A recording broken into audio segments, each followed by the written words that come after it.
મારા વાલા પ્રિયો, તમે કેમ છો? શું તમે સારા છો? હું ઈશુના નામમાં શુભેચ્છા આપું છું. તમે આનંદિત રહો, કોઈ પણ બાબતમાં ચિંતા કરશો નહીં.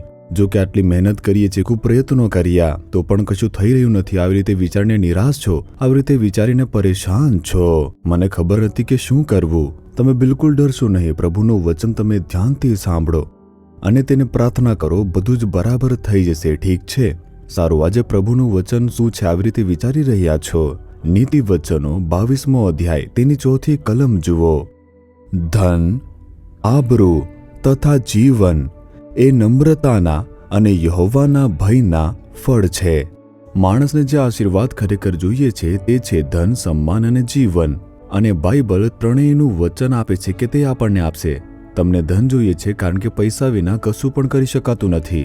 બાળકોનો અભ્યાસ થઈ શકતો નથી. આપણે આપણું રોજિંદુ જીવન ચલાવી શકતા નથી. આપણે આપણી જરૂરિયાતોને જે પણ કાર્યો છે પૂરી કરી શકતા નથી. તેથી જ આપણને એક આવકની જરૂર હોય છે અને પ્રભુ આપણને ધનવાન બનાવવાનો આશીર્વાદ આપવા માંગે છે.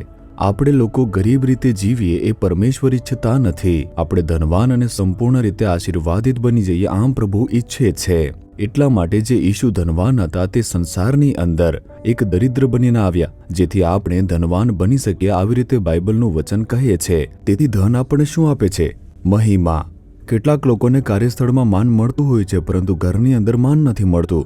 કેટલાકને નોકરીમાં મહેનત કરે છે છતાં સન્માન મળતું નથી. આપણે ઘણા પ્રયત્નો કરીએ છીએ પરંતુ સન્માન મળતું નથી. પરંતુ પ્રભુ કહે છે કે હું તમને કેવળ ધન આપીશ નહીં, હું તમને સન્માન પણ આપીશ. આવી રીતે પ્રભુ કહે છે. તે આપણને જીવન પણ આપે છે, એક સ્વસ્થ જીવન, એક શાશ્વત જીવન. તેનો આશીર્વાદ પણ પ્રભુ આપશે.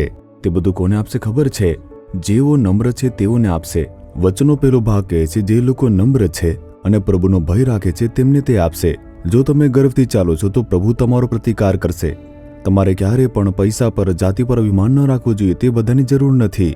આપણે પરમેશ્વરની કૃપાથી જ જીવંત રહીએ છીએ, તેથી આપણે નમ્રતાથી ચાલવું જોઈએ. આ બધું પરમેશ્વરનો આશીર્વાદ અને ભલાઈ છે. તે માટે પ્રભુની સ્તુતિ કરું છું. આવી રીતે નમ્ર બનીને કહો અને પરમેશ્વરનો ભય રાખો. પરમેશ્વર તે બધું જ જોઈ રહ્યા છે. હું તેમની દેખરેખની હેઠળ છું. મારે કંઈ પણ ખોટું ન કરવું જોઈએ. મને બનાવનાર પરમેશ્વર, સૃષ્ટિકર્તા પરમેશ્વર મારા પર નજર રાખે છે. તમે તમારા હૃદયમાં આ ભય સાથે ચાલશો તો તે પૂરતું છે. પછી ધન અને જીવન અને સન્માન તમારી શોધમાં આવશે. તો શું આપણે પોતાને સમર્પિત કરીશું? હે પ્રભુ, હું ક્યારેય અભિમાનને સ્થાન આપીશ નહીં. મને નમ્રતાથી ચાલવામાં મદદ કરો. તમારી કૃપા આપો. મારે પરમેશ્વર તમારા ભય સાથે ચાલવું જોઈએ, તે મારા માટે પૂરતું છે. શું તમે હૃદય પર હાથ રાખીને આવી રીતે પ્રાર્થના કરશો? હે પ્રભુ, હે મારા પિતા, તમે મને ધન આપીને આશીર્વાદ આપનાર એક પરમેશ્વર છો, જીવન આપનાર પ્રભુ છો, મને સન્માન આપનાર પ્રભુ છો. પરંતુ મારે મારી જાતને નમ્ર રાખીને ચાલવું જોઈએ.